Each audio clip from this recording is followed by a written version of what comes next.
अल्हम्दुलिल्लाहिल्लज़ी Kaffa वस्सलामुन अला इबादिहिल्लज़ीना इस्तफ़ा अम्मा बाद फ़अऊज़ु बिल्लाहि मिनश शैतानिर रजीम बिस्मिल्लाहिर रहमानिर रहीम या अय्युहल्लज़ीना आमनू क़ू अनफुसकुम व अहलीकुम नारा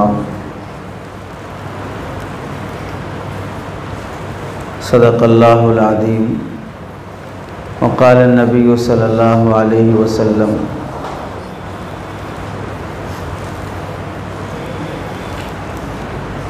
अद्दिबू सिब्यानकुम वअल्लिमूहुम औ कमा क़ाल नबी सल्लल्लाहु अलैहि वसल्लम अल्लाहुम्मा सल्लि अला सय्यिदिना मुहम्मदिन व अला आलि सय्यिदिना मुहम्मदिन व बारिक व सल्लिम अल्लाहुम्मा सल्लि अला सय्यिदिना मुहम्मदिन व अला आलि सय्यिदिना मुहम्मदिन व बारिक व सल्लिम अल्लाहुम्मा सल्लि अला सय्यिदिना मुहम्मदिन व अला आलि सय्यिदिना मुहम्मदिन व बारिक व सल्लिम।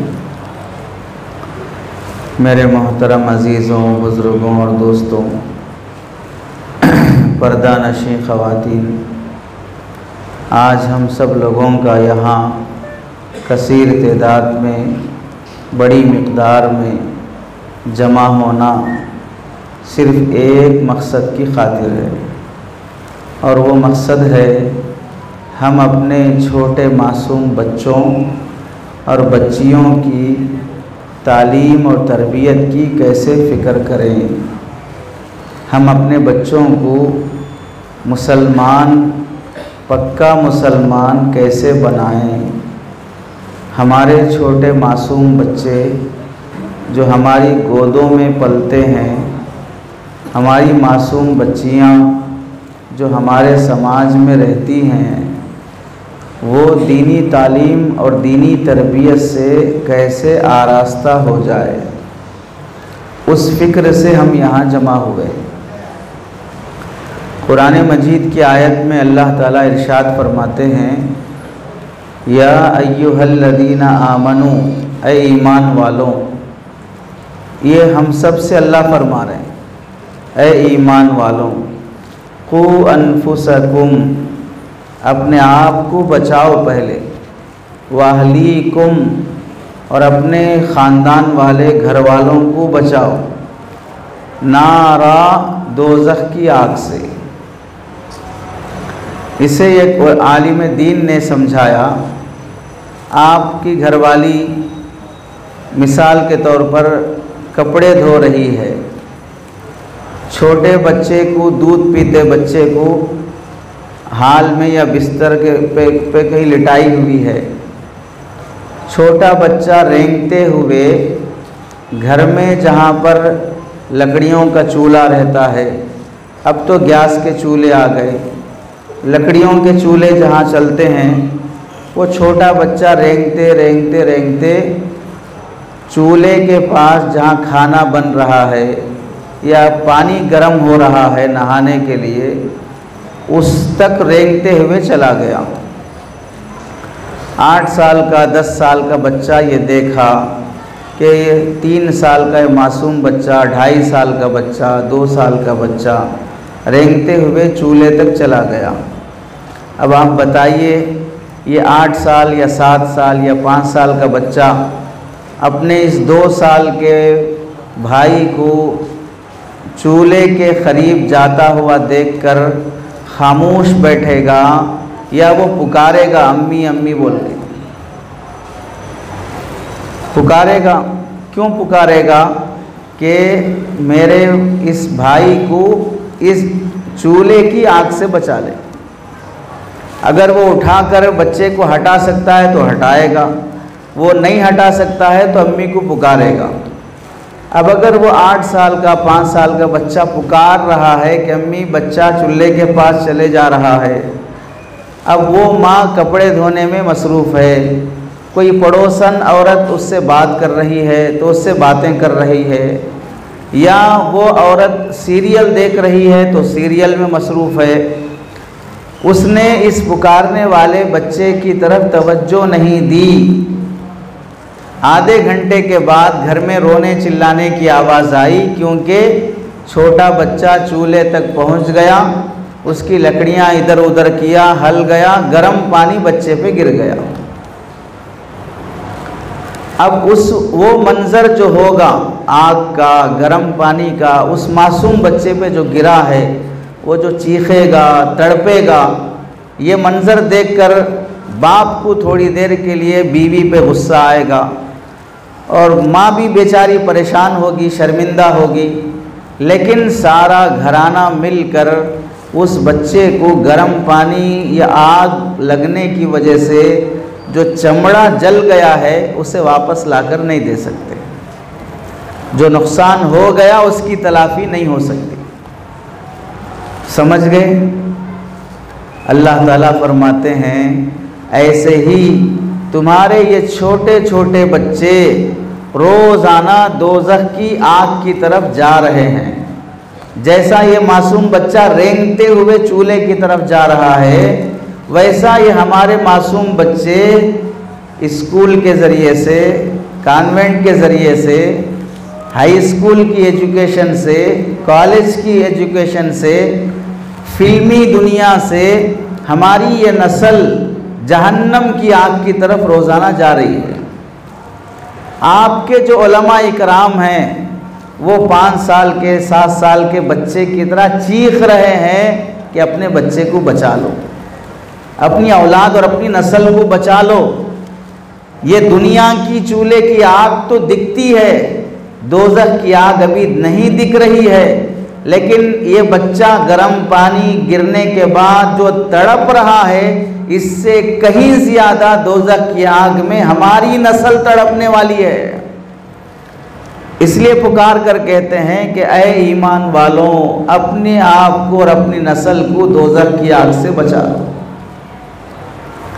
दोज़ख की आग से कैसे बचाएंगे? दुनिया की आग से बचाने के लिए आप क्या कोशिश करते हैं? दोज़ख की आग से बचाने के लिए अपनी औलाद को कुरान हदीस की और दीनी तालीम दो। दूसरी मिसाल से समझो, सर्दी का मौसम शुरू हो गया, बारिश होती है तो मच्छर ज़्यादा होते हैं, तो आप सब अपने घरों में मच्छर मारने की बैट लाते हैं। कोई ऑल आउट जलाता है, कोई बत्ती जलाता है ताकि बच्चे को मच्छर ना काटें, कोई मच्छरदानी में सुलाता है ताकि बच्चे को मच्छर ना काटें। मच्छर काटेगा तो क्या होगा? बुखार आएगी, और बाज़ मच्छर बहुत ख़तरनाक होते हैं, उससे बड़ी बड़ी बीमारियां भी आ सकती हैं, बच्चा कभी इंतकाल भी हो सकता है।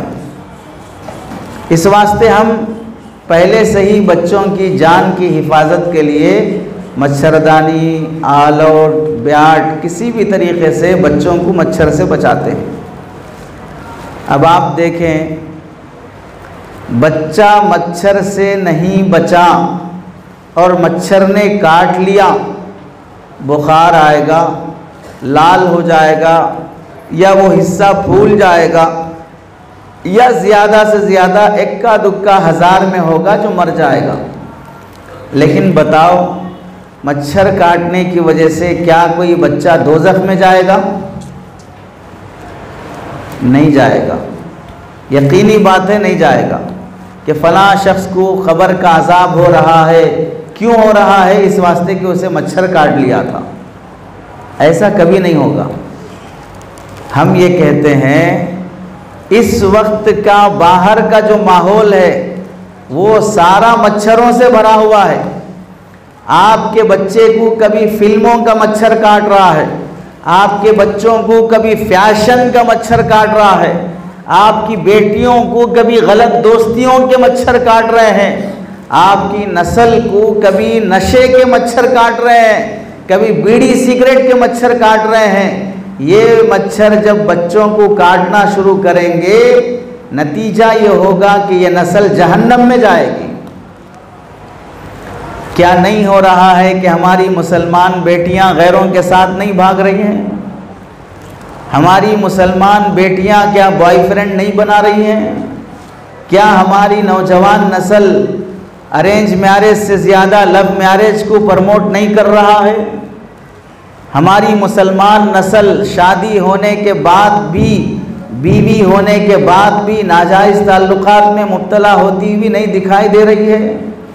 हमारी मुसलमान नस्ल वो बहनें, वो माएँ जहाँ शोहर होने के बावजूद भी लंबा अरसा अपने शोहर से दूर रहने की वजह से नामुनासिब वाक़ियात और गैर अखलाक़ी वाक़ियात पेश नहीं आ रहे हैं।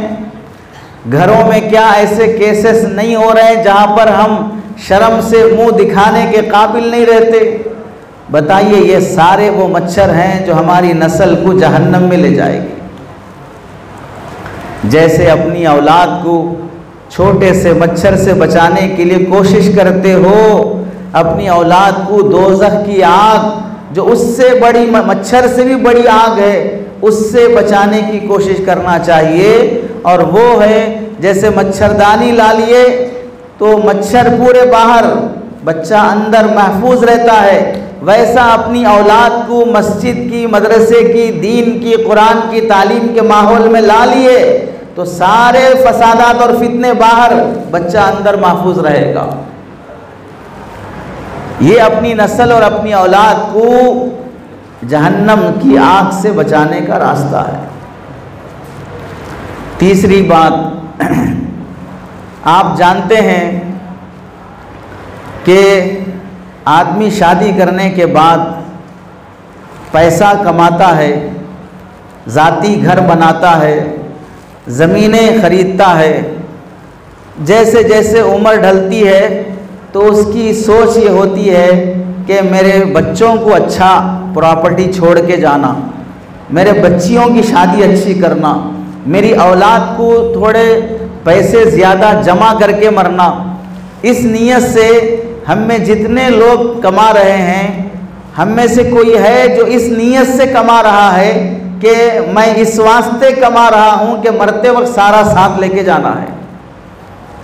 कोई इस नीयत से भी कमा रहा है कि जब मैं मरूंगा तो जितना कमा रहा हूँ वह सारा मैं कब्र में लेके जाऊंगा, एक पाई भी अपनी औलाद को नहीं दूंगा। क्या इस नीयत से कोई कमा रहा है? कोई इस नीयत से नहीं कमाता, सब अपनी औलाद को छोड़ के जाने की नीयत से कमाता है।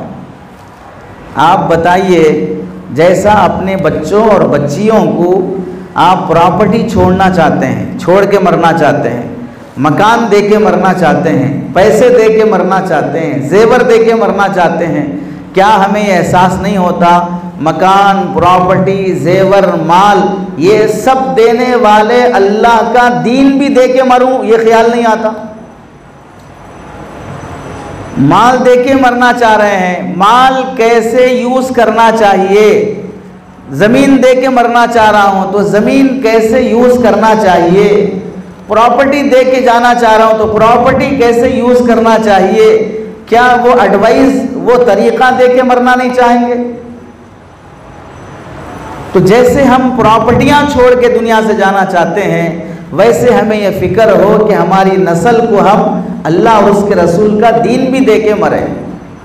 अगर ये नहीं होगा तो नतीजा क्या होगा? आप लोग उलमा की सोहबत से थोड़े बहुत दीनदार दिख रहे हैं, लेकिन नौजवान नस्ल फिल्मों की वजह से, गलत दोस्तियों की वजह से 11-12 साल के बच्चे भी सिगरेट पीने के आदी बन रहे हैं। 11-12 साल के बच्चे गुटखा तंबाकू खाना शुरू कर रहे हैं। 13-15 साल के बच्चे नशा कर रहे हैं। नाबालिग बच्चियों के भी रेप के केसेस आ रहे हैं। तो आप बताइए, हमारी आंखों के सामने ये छोटे छोटे बच्चे, आप में से जो 40-50 साल और 60 साल की उम्र के हैं, उनसे थोड़ा पूछिए, 25 साल 30 साल हो जाते थे, बाप के सामने बोलने की हिम्मत नहीं होती मेरी शादी करो बोल के। 28 साल में किसी की शादी हुई, 30 साल में किसी की शादी हुई, 28-30 साल में बाप के सामने बोलने की हिम्मत नहीं होती थी मेरी 25 साल उम्र हो गई, बाबा मेरी शादी करो बोल के बोलने की हिम्मत नहीं होती थी। आज 15 साल 16 साल होते ही बाप क्या, खानदान क्या, कौन क्या करेगा, लड़का लड़की भाग के कोर्ट मैरिज करते हैं। तो ये जो ख़ानदान हमारा हमारे हाथों से निकल रहा है, इसे कैसे बचाओगे?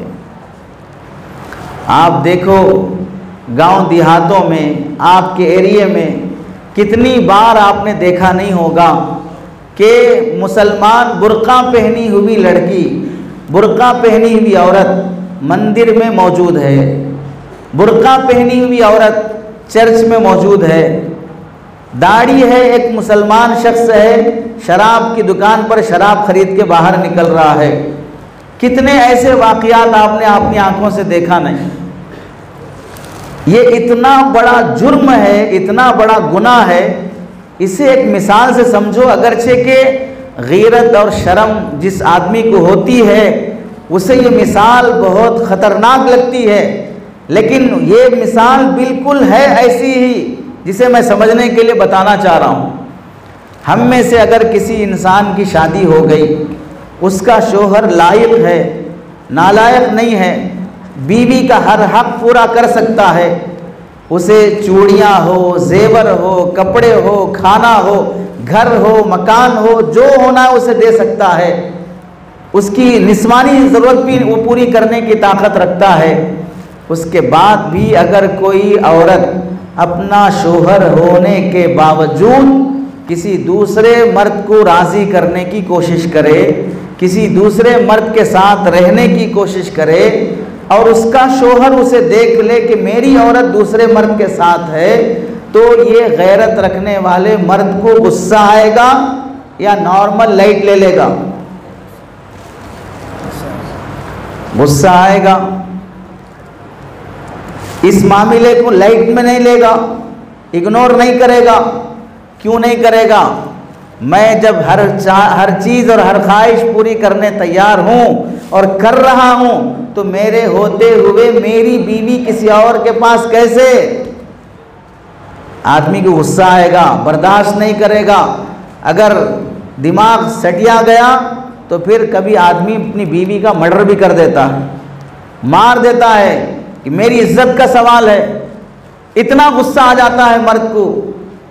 तो हम बोलते हैं अल्लाह के बंदों, जैसा एक औरत गलत रास्ते पे चलने से मर्द को गुस्सा और गैरत आती है और वो मारने तक के फैसले कर देता है, अल्लाह भी कुरान में फरमाते हैं इन्ना शिर्क लज़ुल्मुन अज़ीम। अगर मैं मेरे बंदे की हर ज़रूरत पूरी करने के लिए मौजूद हूँ, तो मेरे होते हुए किसी मूर्ति के सामने कोई बंदा जाता है, अल्लाह भी इतना गुस्से में आते हैं कि जहन्नम का फैसला कर देते हैं। अब माफ़ नहीं करूँगा, अब नहीं बख्शूँगा। अब शिर्क करने वाले को अल्लाह कभी नहीं बख्शते हैं। उतना बड़ा जुर्म क्या हमारे बच्चों में नहीं आ रहा है? हमारी औरतों में नहीं आ रहा है? हमारी नस्ल में नहीं आ रहा है? जितने कॉलेज पढ़ने वाले लड़के हैं, लड़कियां हैं, ये एथिस्ट बनते जा रहे हैं, मुल्हिद मुर्तद होते जा रहे हैं। कितने नौजवान वो हैं जो ये समझते हैं कि दुनिया खुद ब खुद बनी है, किसी बनाने वाले ने इसे नहीं बनाया। कितने नौजवान हैं जो ये समझ रहे हैं अल्लाह नहीं है, ऐसा भी समझ रहे हैं बहुत से मुसलमान। तो आप बताइए, ये इतना बड़ा जुर्म है कि अल्लाह ताला इस पर हमेशा की जहन्नम का फैसला कर देते। तो इससे हमारी नस्ल को बचाना हमारा फ़र्ज़ है। गांव देहात के माहौल में कितनी औरतें वो हैं जो खेतों में जाकर काम करती हैं, जो शोहर गांव में है, औरतें खेती बाड़ी में हिस्सा लेती हैं, पर्दे का लिहाज नहीं होता, गैर मर्दों से बात हो जाती है, नामुनासिब वाक़यात भी हो जाते हैं। औरतों को उनका दीन देना किसकी जिम्मेदारी है? शादी ब्याह के मौके पर मर्द मेहनत से कमाता है, हलाल हराम, झूठ, धोखा, गाली, जैसी भी मुसीबतें आए उन मुसीबतों के साथ मर्द पैसा कमाता है। लेकिन आप देखें शादी ब्याह के मौके पर कितने लाखों रुपए खर्च हो जाते हैं। किसने कमाया? मर्द ने कमाया। खर्च कौन करा रही है? घर की औरत कराती है, क्योंकि हम ये जानते हैं शादी के पूरे रस्म औरतें करती हैं। शादी के पूरे रसूमात औरतें करती हैं। मुंह दिखाई की रस्म से, मंगनी की रस्म से लेकर जुमागी और गोद भराई की रस्म तक सारे रसूमात औरतें करती हैं। शादी के लिए लड़का लड़की देखने के लिए जाते हैं, कभी खाला को लेके गए, कभी फूफी को लेके गए, कभी मामी को लेके गए। 4 बार तो लड़की पसंद करने गए, 4 बार गए, 4 बार भी लड़की वाले लड़की को, बेटी को देखने आए बोलकर कुछ ना कुछ पका के खिलाएंगे। 15-20 हज़ार रुपये तो उसी में खर्च हो गए। मंगनी की फिर अलग से रस्म होगी। फिर मंगनी की रस्म होने के बाद बीच में अगर रमज़ान और बकरीद की ईद आ गई तो इसमें हदिये तोहफे जोड़े लेने देने की अलग से रस्म हो जाएगी। फिर उसके बाद पाँवमेस की रस्म, सांचक की रस्म, मुंह दिखाई की रस्म, जुमागी की रस्म, सतवासे की रस्म, गोद भराई की रस्म, मेहंदी की रस्म, हल्दी की रस्म, इतने रसूमात होते हैं, उसमें निकाह कहाँ हुआ समझ में नहीं आता। इतने सारे रसूमात जो शरीयत में जायज़ नहीं है, ये सारे रसूमात में हमारा समाज मुब्तला है, जिससे बचना ज़रूरी है। लाखों रुपए खर्च करके भी ज़िंदगी में सुकून नहीं आ रहा है, क्योंकि अल्लाह ने सुकून रखा है दीन और शरीयत में। अगर बुरा ना लगे तो मैं एक मिसाल से समझाता हूँ आम तौर से, कि जो लोग ये समझते हैं दौलत और पैसा कमाने में सुकून है, इज्जत है, राहत है, दीन छोड़कर, शरीयत छोड़कर जो लोग पैसा कमाने को तरजीह देते हैं, हम ये बोलते हैं 2 मिसालों से, बस 2 बातों से समझो।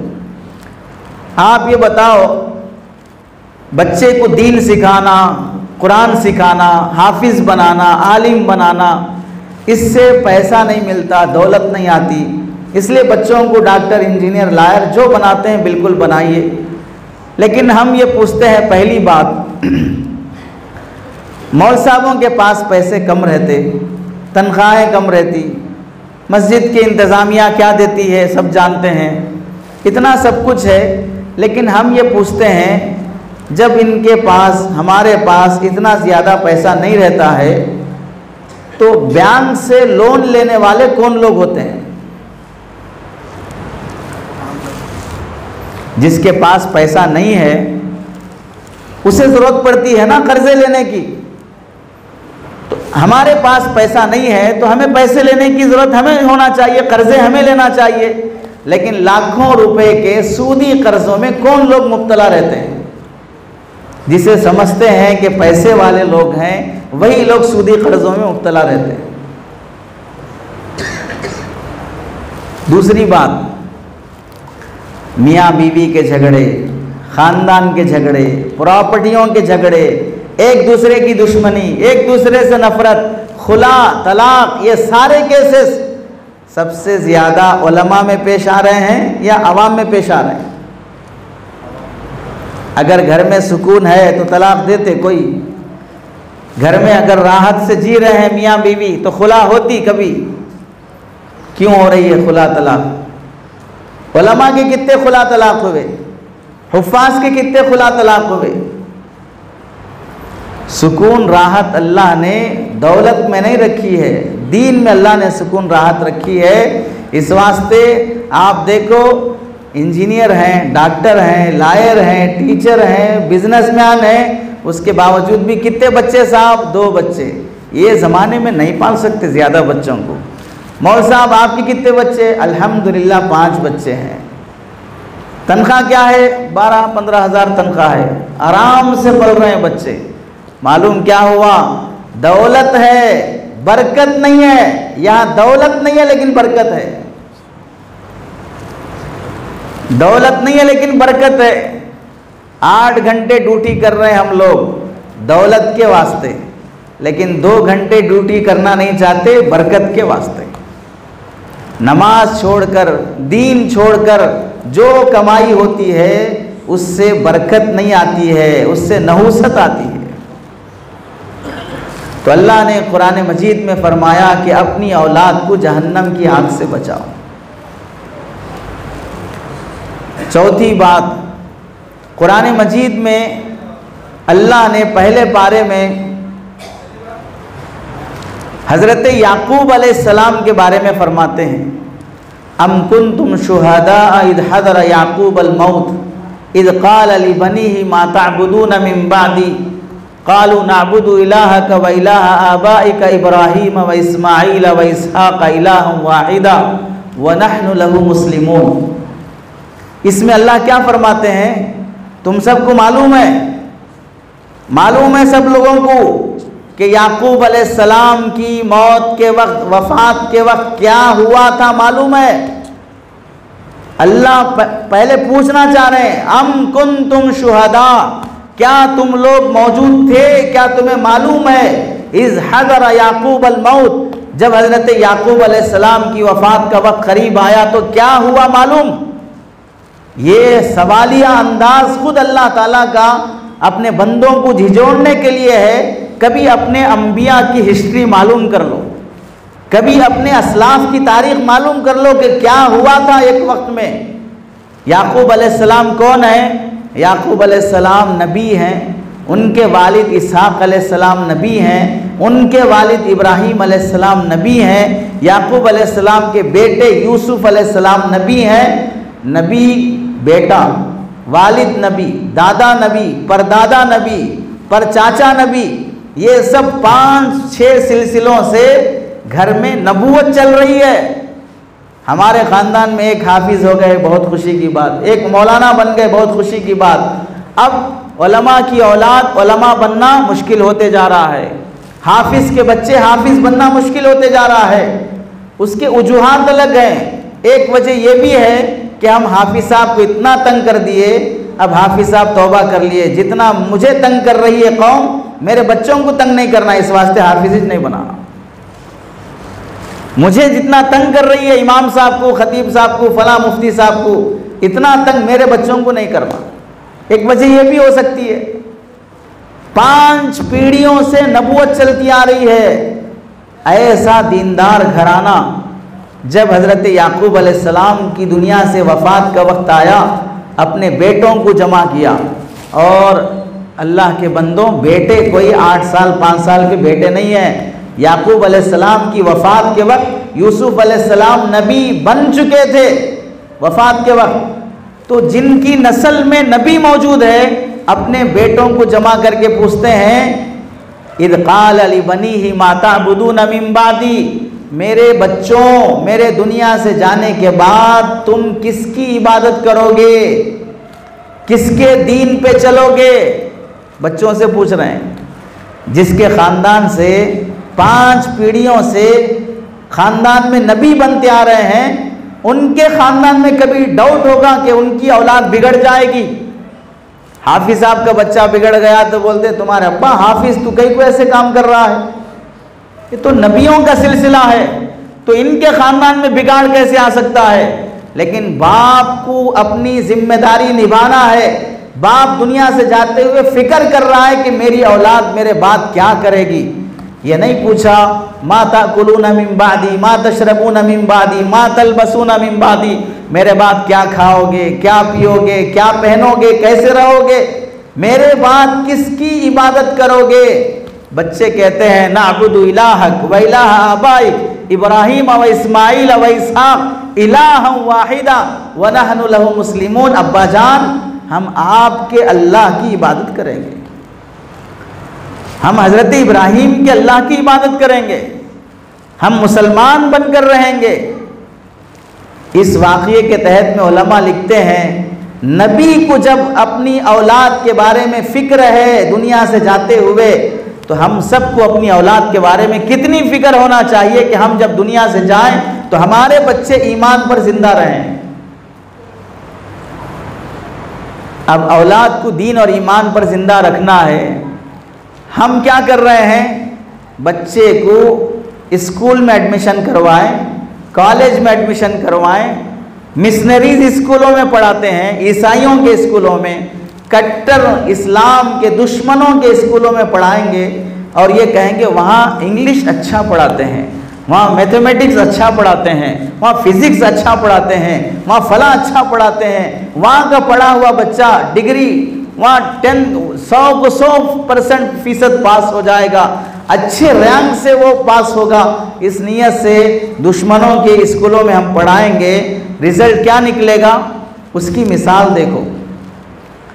बिल फर्ज यूँ समझो, अभी 2024 जहाँ हम रह रहे हैं, आपका ये गांव, इस गांव में मिसाल के लिए बोल रहा हूँ, नबी करीम सल्लल्लाहु अलैहि वसल्लम के सहाबा दोबारा दुनिया में तशरीफ़ ला लें।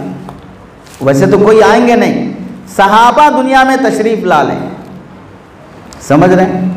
हज़रत ईसा अलैहिस्सलाम आएंगे, तो वैसे ही एक तसव्वुर करो कि सहाबा दुनिया में तशरीफ़ ला लें और हमारे माँ बहन रहने लगें। सहाबा को अपने बच्चों को पढ़ाने के लिए किसी स्कूल या मदरसे में एडमिशन करवाना है, तो आप बताइए, जिस स्कूल में हम और आप अपने बच्चों को पढ़ा रहे हैं, क्या सहाबा अपनी औलाद को इस स्कूल में पढ़ाना गवारा करेंगे?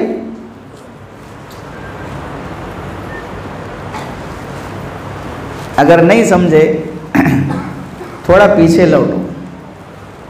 नबी करीम सल्लल्लाहु अलैहि वसल्लम के ज़माने में अबू जहल, अबू लहब, ये मशहूर लोग हैं।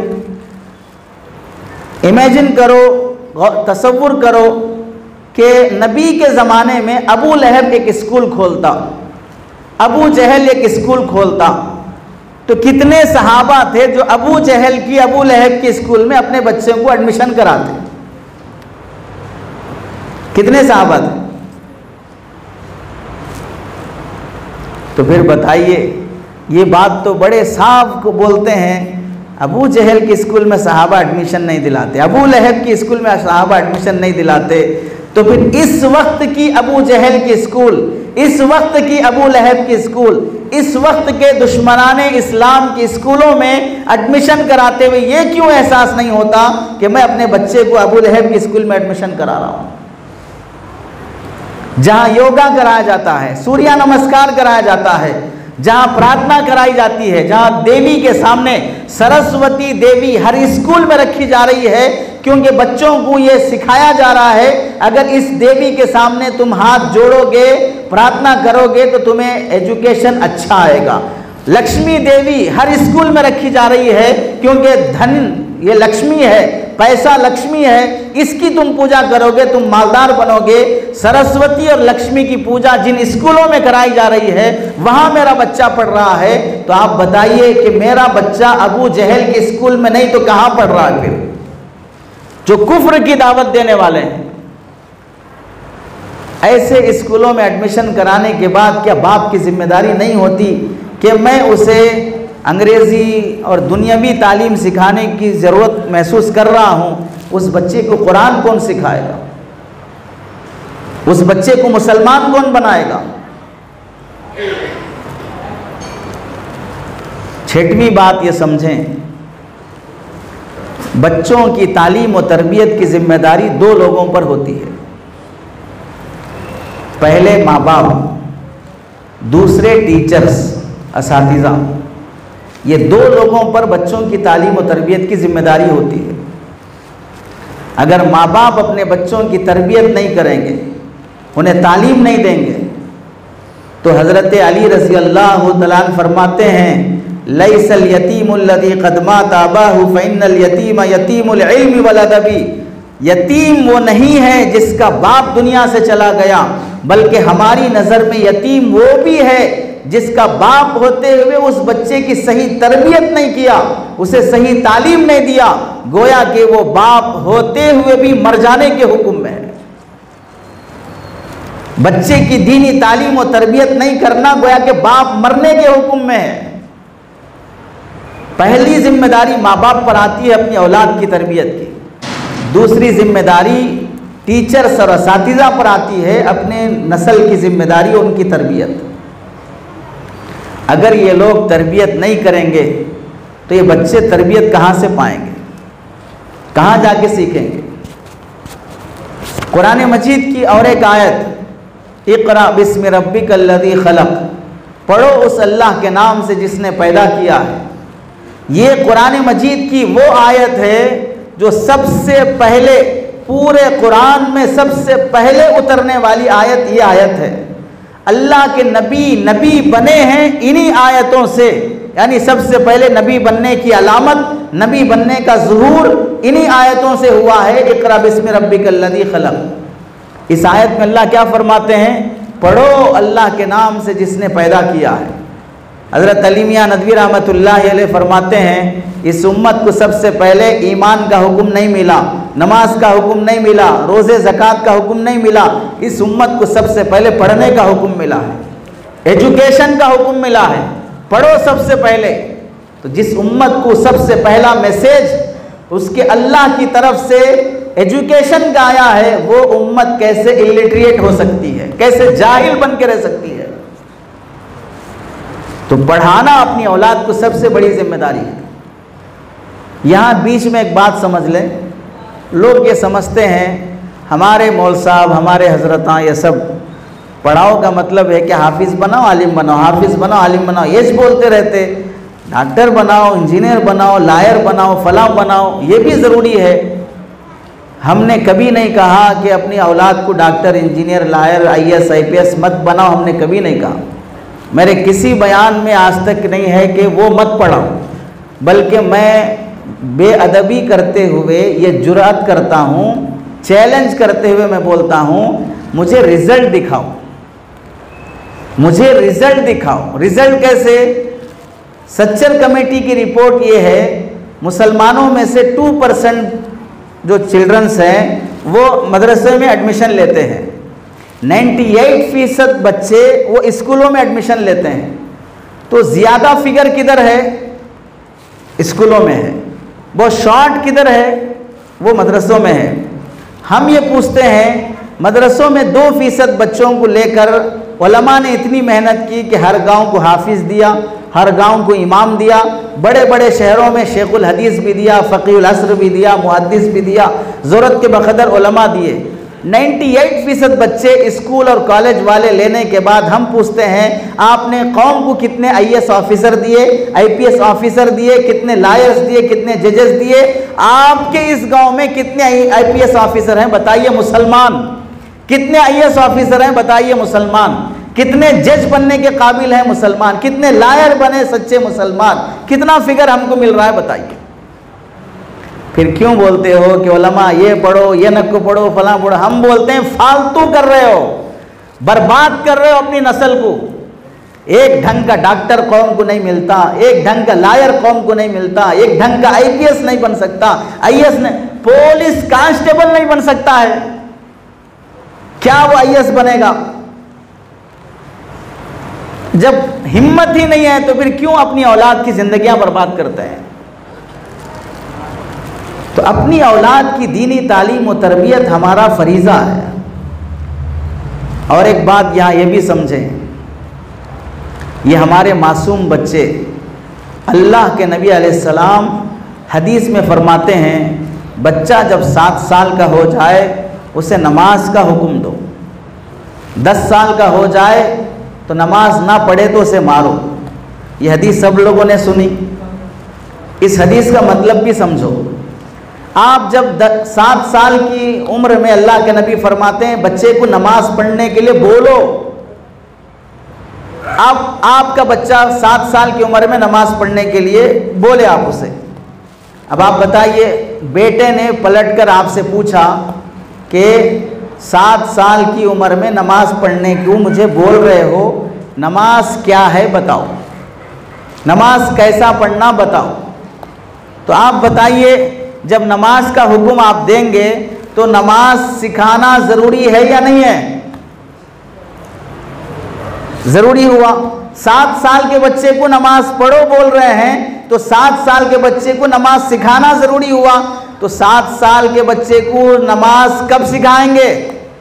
7 साल से पहले सिखाएंगे तो ही 7 साल में हुक्म देंगे ना। अगर 7 साल से पहले बच्चे को नमाज नहीं सिखाए तो 7 साल में नमाज पढ़ो कैसा बोलेंगे? फिर सिखाए बगैर पढ़ो कैसे बोलेंगे? 10 साल की उम्र में नमाज नहीं पढ़ता है तो मारने का हुक्म है। अगर 10 साल से पहले बच्चे को नमाज नहीं सिखाया तो मारेंगे क्यों? तुम खुद ने नहीं सिखाया नमाज और फिर हाथ उठाने चले हो। ये हदीस खुद बताती है अपनी औलाद को 7 साल से पहले पूरी नमाज सिखा दो। बताइए हम में से कितने हैं जो अपनी औलाद को 7 साल से पहले नमाज सिखाएं? हम में से खुद कितने अहबाब वो हैं जो 25 साल 30 साल की उम्र में तबलीग की बरकत से नमाज सीखे हैं। 7 साल में सीखने की चीज़ 40 साल में सीख रहे हैं, 7 साल में सीखने की चीज़ 35-55 साल की उम्र में सीख रहे हैं। कितना बड़ा जुर्म है अपनी नस्ल के हक़ में। और आप ये भी समझें, हज़रत हसन रज़ी अल्लाह तआला नबी करीम सल्लल्लाहु अलैहि वसल्लम के नवासे हैं।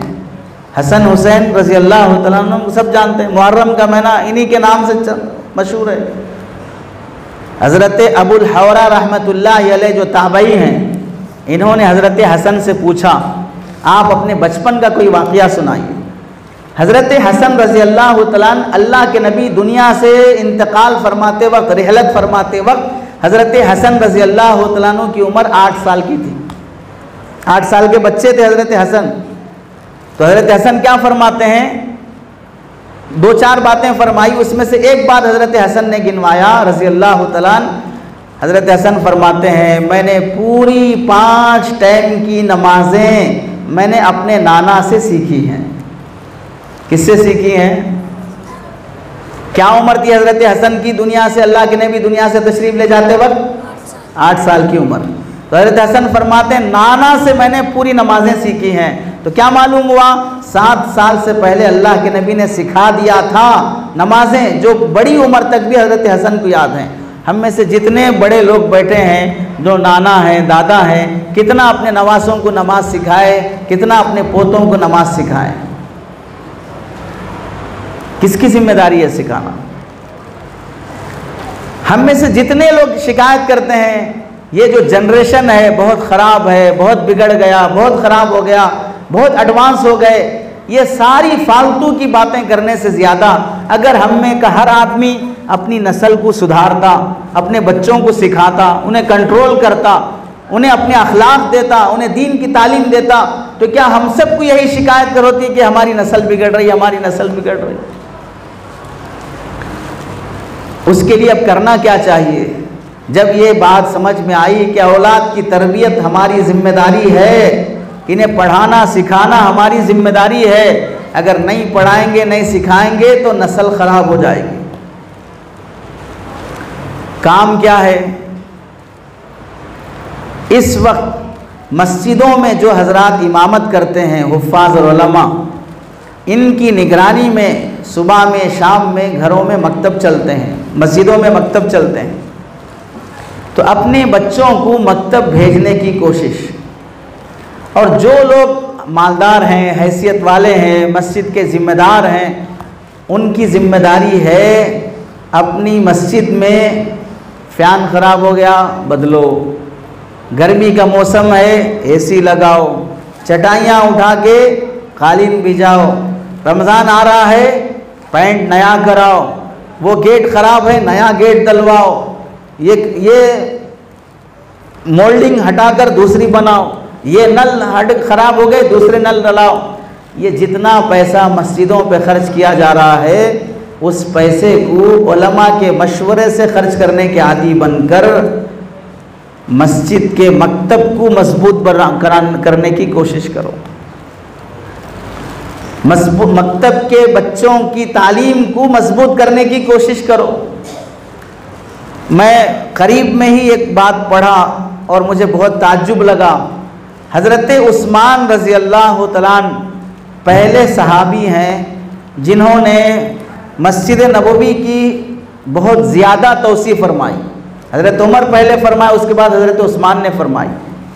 हज़रत उस्मान रज़ी अल्लाह तआला अन्हु के बाद जब खिलाफत बनु अब्बासिया में, खिलाफत बनु उमैया में एक खलीफा जो हज्जाज बिन यूसुफ के फौरी बाद के आसपास के थे, उन्होंने मस्जिद नबवी की इतनी तोसी की, मुल्क शाम से और ईरान से पत्थर मंगवाकर बेहतरीन नक्शो निगार की मस्जिद बनाई। कौन सी मस्जिद?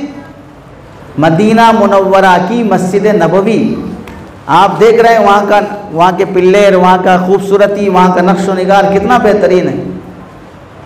मस्जिद बेहतरीन बनाने के बाद हज़रत उस्मान रज़ी अल्लाह तआला अन्हु से या हज़रत अब्दुल्ला इब्न उमर रज़ी अल्लाह तआला अन्हुमा की नस्ल में से किसी से पूछा, बताओ हज़रत उस्मान ने जो मस्जिद की तौसी की थी वो अच्छी है या मैं जो किया हूँ अच्छी है? ये पूछा उन्होंने। तो उन्होंने क्या फरमाया, हज़रत उस्मान ने जो तौसी की थी वो तौसी मस्जिद की थी, तौसी करने के बाद भी मस्जिद मस्जिद रही, और तुमने जो तामीर की है इससे मस्जिद मस्जिद नहीं रही, मस्जिद मंदिर बन गई। उन्होंने कहा यह खुदा का घर नहीं रहा। इतनी नाराज़गी का इजहार किया मस्जिदों के नक्शो निगार पर, मस्जिदों की दरो दीवार पर फालतू खर्च करने पर इतनी नाराज़गी का इजहार किया कि अब ये खाने खुदा नहीं रहा, ये अल्लाह का घर नहीं रहा। इस कदर नाराज़गी का इजहार फरमाया। हम लोगों में यह शौक़ बढ़ते जा रहा है कि हम मस्जिदों को बेहतरीन से बेहतरीन बनाएं, एसी रखें, फला रखें, फला रखें। मस्जिद में मकतब सही नहीं चल रहा है, बच्चों के पढ़ने के लिए डेस्क नहीं है, बच्चों की रिहल नहीं है, बच्चों को किताबें नहीं हैं। इस पर मस्जिद की आमदनी में से मखसूस चंदा रखा जाए जो बच्चों की तालीम और तरबियत पर खर्च किया जाए, उसकी फ़िक्र नहीं होती। तो समझना चाहिए जिस मस्जिद में बच्चों का बेहतरीन मकतब नहीं चलता है वो मस्जिद बांझ है, वो मस्जिद बांझ है। जैसे शादी होने के बाद औरत को बच्चे ना हो तो उसकी नस्ल ख़त्म हो जाती है, वैसे मस्जिद बनने के बाद मकतब अगर नहीं होगा तो फिर उस महल्ले और उस बस्ती से मुसल्ली और मुसलमान ख़त्म हो जाएंगे। इस वक्त अपने नस्ल की ईमान की हिफाजत मकतब के ज़रिए से हो सकती है। मकतब मुसलमानों के समाज के लिए रीढ़ की हड्डी की हैसियत रखता है। सुबह शाम बच्चों की तालीम और तरबियत मस्जिद में होना, उलमा और अइम्मा की निगरानी में होना इतना ज़रूरी है। हज़रत अली मियाँ नदवी रहमतुल्लाह अलैह फरमाते हैं एक इंसान को ज़िंदा रहने के लिए सांस की ज़रूरत है, मुसलमान समाज को मुसलमान बाकी रहने के लिए मकतब की ज़रूरत है। सांस बंद, जान निकल गई, मकतब बंद, ईमान निकल जाएगा ज़िंदगियों से।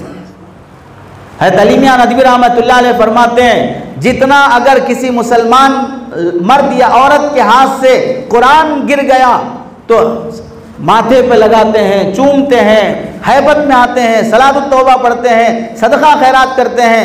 कुरान हाथ से गिरने पर जितना डर होता है उससे कहीं ज़्यादा चलते हुए मकतब के गिर जाने और उसके बंद हो जाने से डरना चाहिए, इसलिए कि कुरान गिरना इतना जुर्म नहीं है जितना मकतब बंद हो जाना जुर्म है। इस वास्ते कि यही वो मकतब है जहाँ कुरान सिखाया जाता है।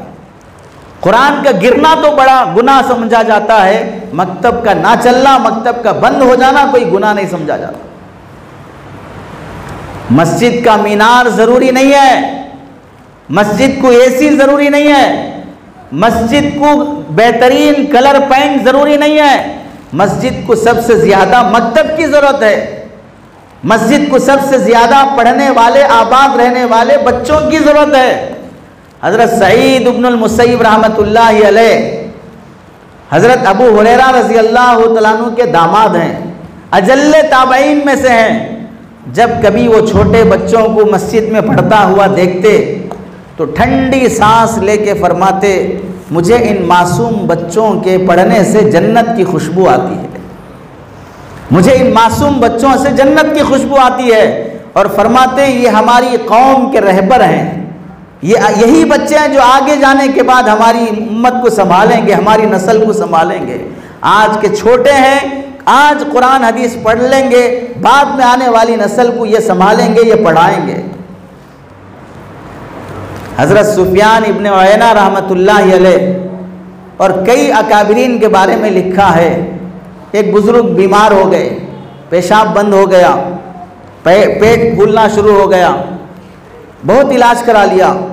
किसी ने कहा कि आप मकतब में पढ़ने वाले बच्चों के पास जाकर उनसे दुआ की दरख्वास्त कराओ, तुम्हारी बीमारी अच्छी हो जाएगी। तो मकतब में पढ़ने वाले छोटे बच्चों का हाथ पकड़ पकड़ के बोलते थे बेटा अपने चचा के लिए दुआ करो, अल्लाह उसे शिफा दे दे। और फरमाते मैं इन बच्चों को अल्लाह का वली समझता हूँ जो मासूम बच्चे कुरान हाथ में पकड़कर सुबह सुबह, हम में से कितने लोग हैं सोते रहते हैं, लेकिन फजर के बाद ये छोटे मासूम बच्चे रिहल कुरान हाथ में लेकर मस्जिद में पढ़ने के लिए आते हैं। अल्लाह और उसके फरिश्तों को कितना प्यार आता होगा। मासूम बच्चे सुबह होते ही सूरज तुलू होने से पहले घर से ये सूरज निकल कर मस्जिद आ रहा है और अल्लाह के कलाम की हिफाजत में लगा हुआ है। मकतब की तालीम इतनी ज़रूरी है, इतनी ज़रूरी है। हज़रत मौलाना मंजूर नौमानी रहमतुल्लाह अलैह फरमाते हैं, अगर तुम्हें फाका करना पड़े, गरीबी में जीना पड़े, इतनी गरीबी आ जाए, पैसे इतने ही बचे हैं, या तो रोटी खरीद के खाना, यानी तो उस पैसे से बच्चे को नूरानी क़ैदा दिलाना, क्या करना? तो हज़रत मौलाना मंजूर नौमानी फरमाते हैं, भूखे रह जाओ, अगर सहाबा की तरह पेट पर पत्थर बांधने की नौबत आए तो पेट पे पत्थर बांध लो, लेकिन बच्चे को नूरानी क़ैदा दिलाकर उसको तालीम दो। इस वास्ते के भूख से आदमी मरेगा, जहन्नम में नहीं जाएगा। दीनी तालीम के बगैर अगर मरेगा तो हो सकता है कि ऐसे गुनाह कर ले जिसकी वजह से वो जहन्नम में चला जाए।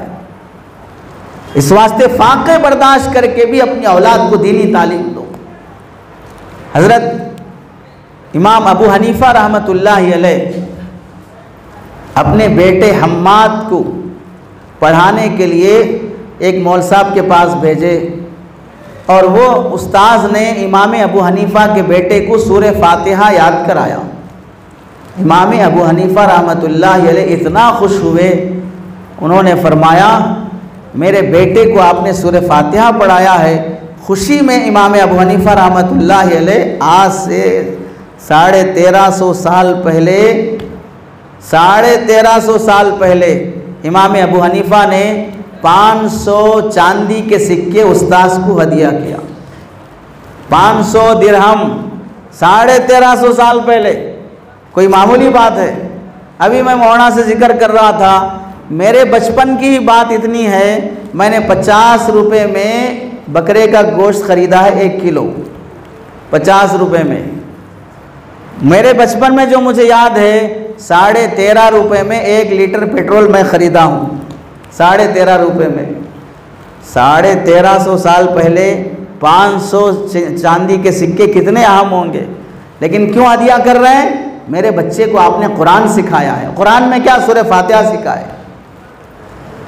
और फिर क्या फरमाते हैं, मेरे पास इस वक्त इतने ही पैसे हैं, अगर और इस वक्त होते तो मैं आपको और भी हदिया करता। सूरह फातिहा सिखाने के मुकाबले में ये पैसे भी कोई अहमियत नहीं रखते। और हम सब कौन से मसलक को फॉलो करते हैं? हनफी मसलक को फॉलो करते हैं। इमाम अबू हनीफा का ये अमल हमको याद होना चाहिए। अपने मकतब में पढ़ने वाले बच्चे को फ़ीस देना, ये भी इमाम अबू हनीफा का तरीक़ा है। पैसे देकर पढ़ाना अबू हनीफा का तरीक़ा है। हम लोगों के जहन में क्या है? कुरान पढ़ाने वास्ते पैसे होना, अल्लाह रसूल की बातें पढ़ाने वास्ते पैसे होना। A for apple, B for ball, D for dog, C for cat, ये पढ़ाने वास्ते पैसे देंगे। कुत्ते बिल्ली को पढ़ाने वास्ते पैसे देंगे। अल्लाह रसूल के पढ़ाने के वास्ते पैसे की ज़रूरत नहीं है। वहाँ डॉग पढ़ के डॉगी बन रहा है, वहाँ जानवरों को पढ़ के जानवर बन रहा है, वहाँ एनिमल्स को पढ़ के वो एनिमल बन रहा है, उसके लिए पैसे लुटाए जाएंगे। यहाँ अल्लाह रसूल को पढ़कर इंसान का बच्चा बन रहा है, इसके लिए पैसे खर्च नहीं किए जाएंगे। बादशाहों के ज़माने में भी बच्चों के मकतब पर, दीनी तालीम पर खर्च करने का इतना जज्बा था। खलीफा मेहदी के ज़माने में खलीफा मेहदी ने अपने बेटे को पढ़ने के लिए छोड़ा उस्ताद के पास। उस्ताद ने बच्चे को सूरतुल बलद याद करा दिया। सूरतुल बलद बच्चे को याद कराया। बादशाह को मालूम हुआ कि मेरा बच्चा सूरह बलद याद कर लिया है। इतना खुश हुआ बादशाह, एक प्रोग्राम किया। प्रोग्राम करके 500 गुलाम, यहाँ सारे जो लोग बैठे हैं 500 के आसपास होंगे, नहीं है नहीं मालूम, लेकिन 500 गुलाम उस ज़माने में उसने आज़ाद किया खुशी में कि मेरा बच्चा एक सूरा याद कर लिया। और 4000 दिरहम गरीबों में सदका किया कि मेरा बच्चा एक सूरा याद कर लिया, कितना खुशी हुई उस बादशाह को। और हम लोग मकतब पढ़ाने वाले उस्ताद के बारे में बोलते हैं, 8,000 रुपये तनख्वाह देते, 5 टाइम की नमाज भी पढ़ा लेना, दरवाज़ा गेट खोलना बंद भी कर लेना, अज़ान भी दे लेना, फिर बच्चे को सुबह शाम मकतब भी पढ़ा लेना। 8,000 रुपये में अल्लाह बरकत देता आपको, अल्लाह बरकत देगा। क्या अल्लाह ताला सिर्फ इमामों की बरकत के वास्ते ही हैं, पब्लिक को बरकत नहीं देगा अल्लाह ताला?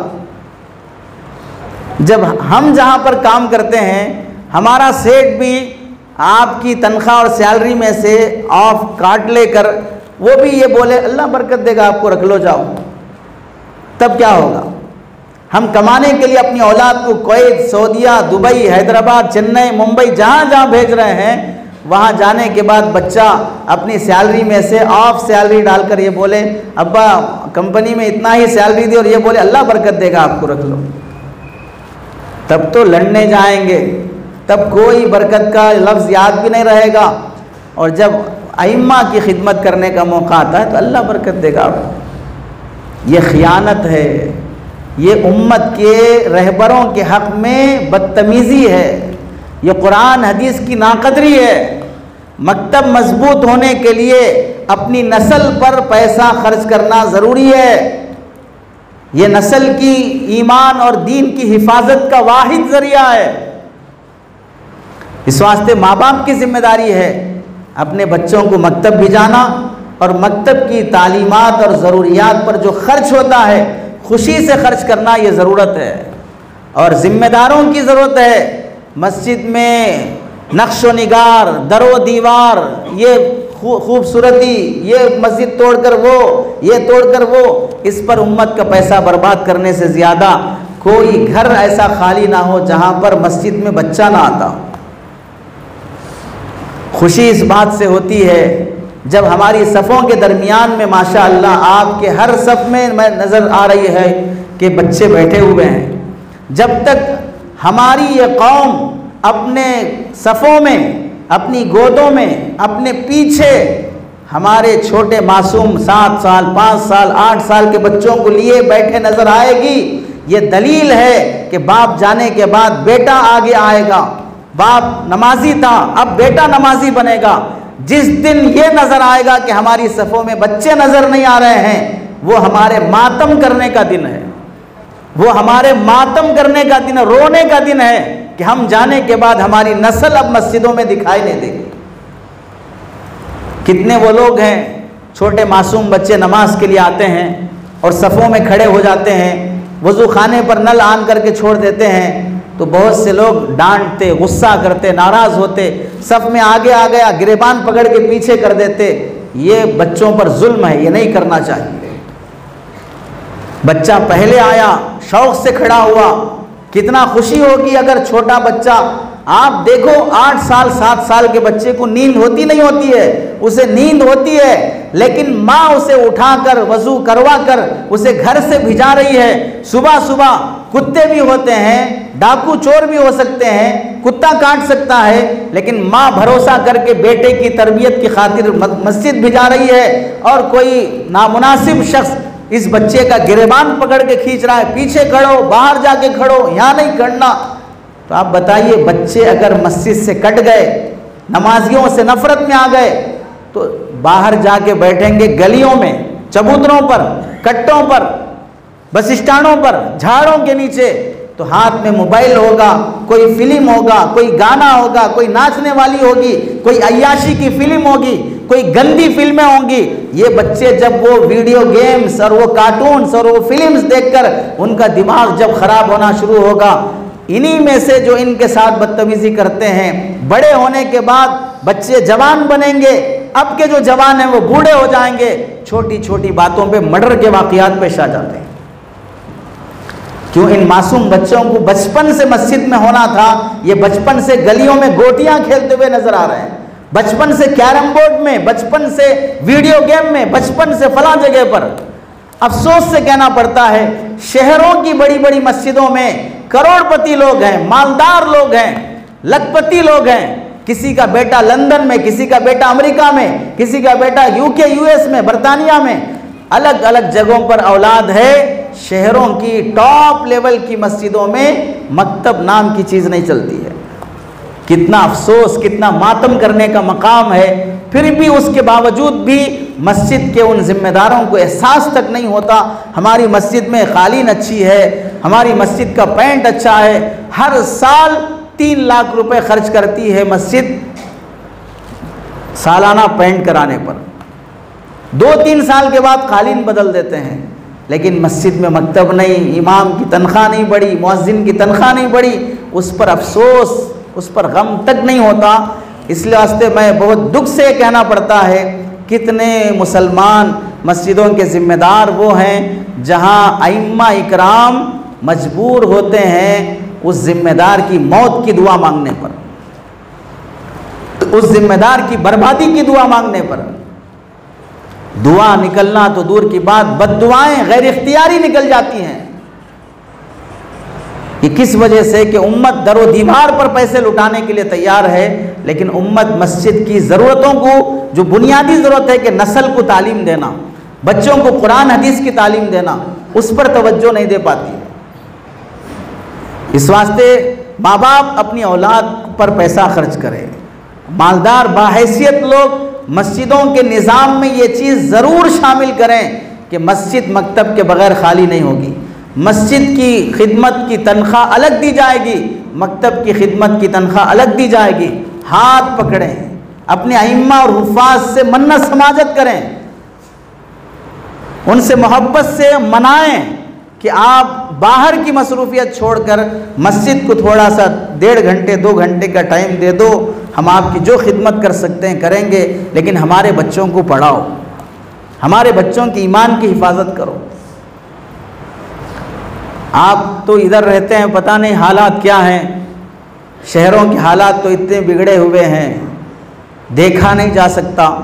आपके यहाँ हालात इतने हैं, गुज़िश्ता साल मुसलमान था, इस साल ईसाई बन गया।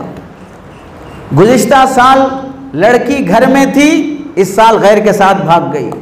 ऐसे कितने वाक़ियात मुसलमानों में पेश आ रहे हैं, मुर्तद होने के, गैर के साथ जाने के, कादियानी बनने के, ईसाई बनने के, अलग अलग तरीक़ों से गुमराहियों के। इन सब से बचाने के लिए लड़कियों को भी दीनी तालीम, लड़कों को भी दीनी तालीम, कुरान हदीस की तालीम देना बहुत ज़रूरी है। हर फ़र्द ये ज़िम्मेदारी महसूस करे, माँ ये ज़िम्मेदारी महसूस करें कि आज के बाद से मैं अपनी बेटी या बेटे को कुरान हदीस की तालीम दिए बग़ैर ना उसकी शादी का फ़ैसला होगा, ना उसकी नौकरी का फ़ैसला होगा, ना उसके नए जोड़े का फ़ैसला होगा, ना उसकी राहत और ख़ुशी का फ़ैसला होगा। हत्ता के हज़रत अली मियां नदवी रहमतुल्लाह अलैह फरमाते हैं, अगर तुम अपने बच्चे को नए जोड़े दिलाना चाहते हो, नए कपड़े दिलाने से भी ज़्यादा बच्चे को दीनी तालीम दिलाने की फ़िक्र करो। बच्चा नए कपड़े नहीं पहना कोई मसला नहीं है, बच्चा दीनी तालीम नहीं सीखा, बड़े मसाइल खड़े हो जाएंगे।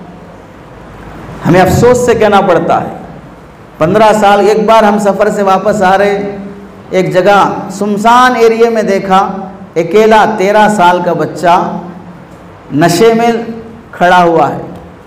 कार रोककर उस बच्चे से जब सवाल जवाब हुआ, पता चला मुसलमान है।